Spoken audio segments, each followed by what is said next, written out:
Hi, I'm Gregg Krech, and I'd like to talk to you about how to cope with a crisis that might occur in your life. In 2018, a group of 12 young boys in Thailand who were on a soccer team left practice and they went deep into a cave on an outing with their young coach. Within hours, heavy rains came and flooded the cave. The boys couldn't get out, and nobody could get in to rescue them. And this became a life-threatening situation for the boys, their coach, their families, and eventually for rescue teams and support workers from around the world.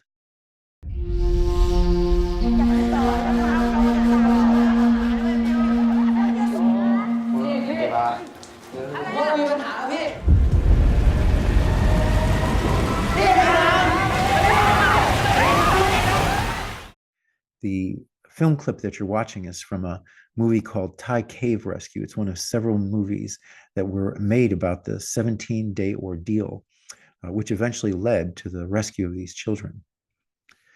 Now, if you're watching this presentation, you probably haven't had a crisis in which you were trapped in a flooded cave. You probably haven't had a crisis in which you were buried in rubble as a result of an earthquake. And it's unlikely that you found yourself trying to escape from a plane that has crash landed in the mountains. On the other hand, if you've lived long enough, you have probably faced some type of personal crisis in your life, maybe more than one. And you may encounter others in the future. The Buddhist teacher Pema Chodron said that things come together and then they fall apart. And then they come together again. And then they fall apart again. We devote a lot of time towards trying to keep things together. But no matter how hard we try, at some point, some aspect of our life is likely to fall apart. And that's because we have limited control over our lives and the world that we live in. So instead of trying to always keep things together, we should consider trying to develop some skill in being able to manage things when they fall apart.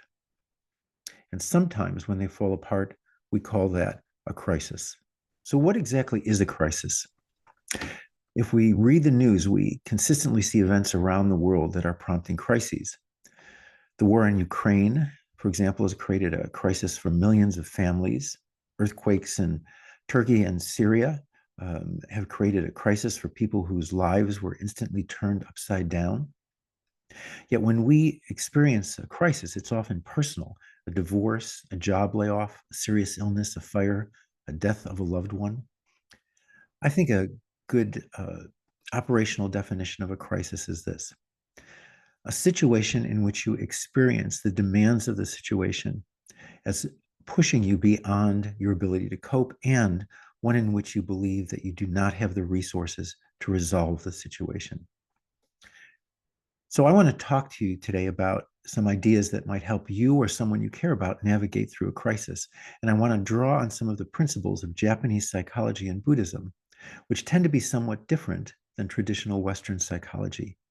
I'm writing a small book on navigating through a crisis, and today I'll share with you some of the key themes and ideas in that book.